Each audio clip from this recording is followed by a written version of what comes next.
Stage and Screen with Andy Snowden. Let us know what you want to hear on WhatsApp with the number 01978 540 410. We love local. Calon FM. It's a long way to the top if you wanna bag rock, and that is the Red Hot Chilli Pipers on the Stage and Screen show. And the 20th anniversary tour, the world tour for the Red Hot Chilli Pipers, come to the Story House in Chester this evening. And I am so pleased to welcome back to the Stage and Screen show the founder member, Mr. Willie Armstrong. Good afternoon, sir. How you doing, Andy? Fantastic. It's wonderful to have you back on the Stage and Screen show, my friend. And yeah, well, I mean, 20 years, it's a phenomenal milestone, and it's pretty special, right? Yeah, I know. I can't believe it's all cliche. Time flies, but 20 years, that's a long time. I mean, when we started it as well, you never thought for a minute that we'd still be here 20 years later. But I think normally, you know, the fans would very much understand how you've managed 20 years. But I wonder for you, being the originator, are you surprised by the longevity of it? Yes and no. Obviously, I was in the fire. I was a fireman for 10 years of that, 20 years. And I always thought to myself, well, I'm able to stop working in the fire brigade and go full time with the band. But then there wasn't, you know, I couldn't pay the bills and all that. And I just thought, well, maybe.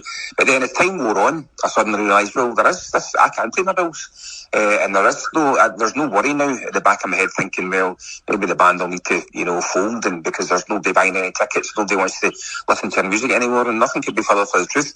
And the more it goes on, the more strength I take from that. But I was reading this morning, it was something that I hadn't noticed before, but back in 2002, you had a cameo, they're calling it, with the Darkness, the band The Darkness, and you opened Tea in the Park, and experiences like that, if things hadn't got bigger and better for you, people would be dining out on that story. But you've had plenty more experiences since, right? You could probably write a book by now. Yeah, well, so the cameo appearance, The Darkness, stepped in at the last minute because it was meant to be David Bowie, and the Darkness come on, and one of the guys from The Darkness is actually Scottish, so he asked if he could give the bagpipes. The tune we played was Love on the Rocks, not by Neil Diamond, by the Darkness, obviously, and they played that, and I remember coming off the stage. Obviously, you play your bit. They had like 8 pipers on the stage, and we're coming off the stage, and Stuart Cassell was one of the original members. He's so enthusiastic about it. He said to me, one day this will be us. We'll be playing the main stage in Ballado, and we'll rock the place. And I was like, Stuart, have you been smoking drugs? There's no way you're playing bagpipes.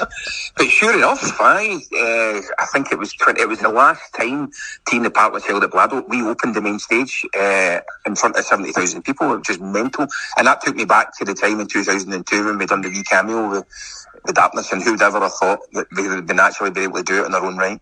But it very much works, doesn't it? In a strange kind of way. You might not think that the bagpipes would work in a rock and roll setting, but I know AC/DC, Long Way to the Top, if you want to rock and roll, they had the bagpipes come out as well, and it just works. It's brilliant. Yeah. So I got asked a really good question, which I've never been asked. I think it was yesterday, and the lady said to me, you know, quite a lot of bagpipes I hear, they don't sound very good, but when I listen to your bagpipes, they sound amazing. And I think that's the trick. All our bagpipe players have all came from grade 1 bands. They're academy trained musicians. They're fantastic bagpipe players, and that's the skill that you must have to make sure that these bagpipes are perfectly in tune and perfectly played. Because even if they're a wee bit out of tune, they sound terrible. I've heard it. Bagpipes, it sounds like a cat getting strangled. And most of the time, I've got to say, I agree. Because if you walk down the Royal Mile in Edinburgh and you see all these guys busking and trying to make a couple of quid, but it just sounds terrible. And I think, well, I want to put those pipes over my knee. That's awful. And by the way, only bagpipes you can get away with doing that. Imagine you were that bad at playing a piano, you would never get any money. You couldn't make any money. It's very true. It just seems to be bagpipes. The guy learns half a tune and he goes out with a really, really badly tuned instrument and gets hundreds of videos taken off him. It's all over YouTube, all over social media. And then people say, oh, that sounds terrible. It sounds like a cat getting strangled. And I went, oh, well, I agree, actually. Yeah. So that's the difference. We play perfectly tuned instruments. The whole band are top-grade Scottish musicians. There's nobody in there that isn't there on their own merit. And I think I said to you last time we spoke, it seems to me, out of any instrument, it looks like the most difficult one to get hold of it, get round it in the first place, but to master it like you guys do, it just must be. You must have to practice daily. Do you still have to keep yourself trim? Mm-hmm. Yeah, I practice daily. So you practice daily. If you're not on tour, you practice daily. But also, if you're on tour, let's not forget you'll be playing your pipes 2.5 years, because you need to do the sound check, and then you need to get your pipes in tune, and then you need to do your show. So every single day, 2.5 years. And I think that the bagpipes, there was a vote taken. I think it was the NNE. What is the most difficult instrument to master? And it was the bagpipes. It's a bit like rubbing your tummy and tapping your head at the same time, because you've got all this, the octopus under your arm and your bones and all the different beats to manage, and your ear control, but also you've got your finger dexterity to go in front of all that as well. So it's quite a hard. You need to be right into it. I've always said that. You need to be right into it to get to our level, because if you're not right into it, you wouldn't be able to practice that hard and get it to the level we're at. Yeah. I don't think anybody's surprised by hearing you say that. I got to be honest with you. And the mantra's always don't practice until you get it right. Practice until you cannot get it wrong, and that's a whole different ballgame. That's terrific. I love that saying. Yeah, again, you said it to me last time, and I thought that is brilliant. People should say that to kids when they're playing any instrument. When you're learning an instrument, don't just practice to be good. Practice that you can't be bad. That's brilliant. Yeah, Yeah, fantastic. And of course, you're on the world tour. It seems like a perpetual world tour, this one. It's the Red Hot Chili Pipers. But when before we discuss the show, I've got to ask you about the name, because that is, I mean, that's genius, that. Right. So it's kind of tongue-in-cheek Scottish humour. It was a complete accident. Stuart, the guy, the dead enthusiastic guy, I was best man at his wedding. Really, really nice guy. And he said to his girlfriend at the time, "Can you put my CDs in genre order, so rock and pop in one pile, traditional," of which Stuart had about 100 in the other pile. And he came in later on that night and picked one off the traditional pile, and it was Red Hot Chili Pipers. And he said to Jill, "What did you put that one in there for?" Rock and pop. And Jill went, "Oh, sorry, I misread that. I thought that said Red Hot Chili Pipers." And that's where the name was born. Now, little did we know at the time, that was 21, 22 years ago, little did we know then that the band would go on to play the main stage team, the main stage Fuji Rock Festival. We're playing at Glastonbury this year. Fantastic. We've done all the London team, the Hyde Park in London, all these big venues. The Red Hot Chili Peppers have also played. But I think in hindsight, which everybody agrees is an exact science, I think if we'd known then what we know now, we may well have chosen a different name. Yeah. Yeah. Well, it's genius, and but say no more. But the show itself, if anybody hasn't experienced it yet, it's such an eclectic mix of everything from traditional Scottish music to rock music and everything in between. It's is this more of a best of tour now? You must have people demanding songs from you. I think there's a couple there that you just cannot get away with not playing, as most bands would. You know, the anthems and all that. The big ones, Highland Cathedral. Everybody wants to hear Highland Cathedral. So that's a kind of slow air. But on this tour as well, we've got the two dancers, the identical twins. They're the daughters of Chris Judge, the amazing vocalist. This guy is off the scale good. He's the voice coach for Susan Boyle. He was also in singing in the film Love Actually. So this guy's at the top of his game, top of the three singer. And these two lassies have just been they're starting in their theatre school in London in September. They're amazing dancers. They come on the stage, they start doing somersaults and all that. It's just totally amazing. So the show, I'm glad you called it a show. It's not a gig, it's not a concert, it's a show. It's got the lighting rig.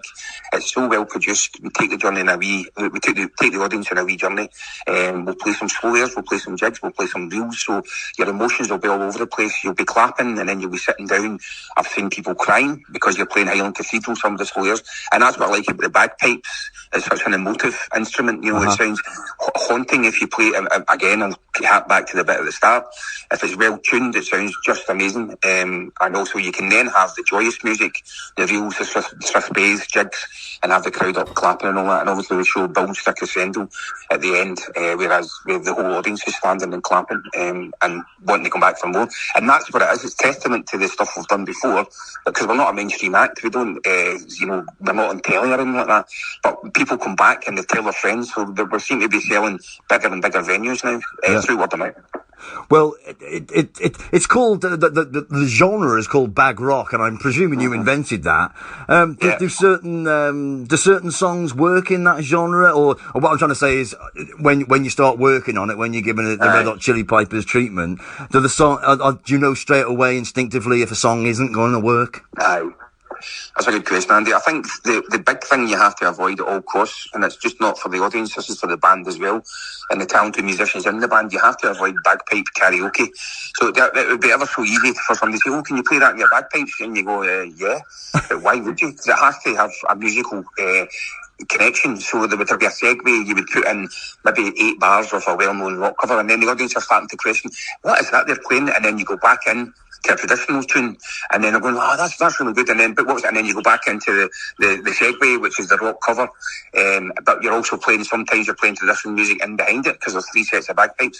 So it's cleverly done. It's not just bagpipe karaoke, which would just be appalling. I mean, you wouldn't get any real musicians to join your band if you're going to do that, and obviously the audience, you get found out really, really quickly. I think quite a lot of people in music, they're so connected to their audience, and that's the way we want to be. We want to make sure that the audience, realise that we're doing our absolute best for them, and that we don't take it for granted that they've come out their house and spent all that money on a ticket and sat there for 2 hours and listened to us. Well, there does seem to be an incredible appetite for the Red Hot Chili Pipers these days. I mean, as you said before, you're selling out all over the world now. Do you get the same response from different parts of the world, I wonder? Aye, that's a good question as well. I get asked that all the time. It's difficult for me. I can't say, the people in Bury and Edmonds are better than the people in Edinburgh, and the people in Edinburgh are better than the people in Chicago and Boston and all that. No. I always take it from a kind of like experience of you'll get different reactions in different countries. You'll get different reactions from a seated audience than you will from a standing audience. Normally a standing audience will be younger. Normally a seated audience will be a wee bit older, with young people in there too. I'm just astonished, really, that the bagpipes, and I'm actually very proud, the bagpipes, which is the national instrument of my country, and you can go around the world. We were in Singapore last week, playing at the Rotary Club convention, 15,000 people in the big Marina Sands Hotel. It was amazing, and the crowd reaction was off the scale. So yeah, everywhere you go, as long as you're true to your instrument and true to your music, they can tell that you're professional musicians, and that's a really, really good sound, a real polished sound. So yeah, I think everywhere you go, it's a wee bit different, but really good, in all the things that we do. Yeah. Well, you're playing the Chester Story House this evening, Saturday, this 15th of June. Have you played Chester before, by the way? Yeah, I think so. I think we've been down there, yeah. Right. So it's a bit like that, though, is it? You're forgetting where you played. Chester, I mean, every day you're in a different place. Sometimes you have to actually... sometimes I write the venue in the back of my hand so that when I introduce the band, I know where I am. Won't be kind if you get that wrong. That doesn't surprise me at all. You're not in London, you're in Chester. We're like, all right, good evening, Chester. Oh, fantastic. Willie Armstrong, the Red Hot Chili Pipers, it's always a pleasure to speak to you, my friend. Thanks ever so much for that. Mate. You take care of yourself and have a good time in Chester. Okay, thanks, mate. Cheers. Cheers, take care, bye. Hey, bye.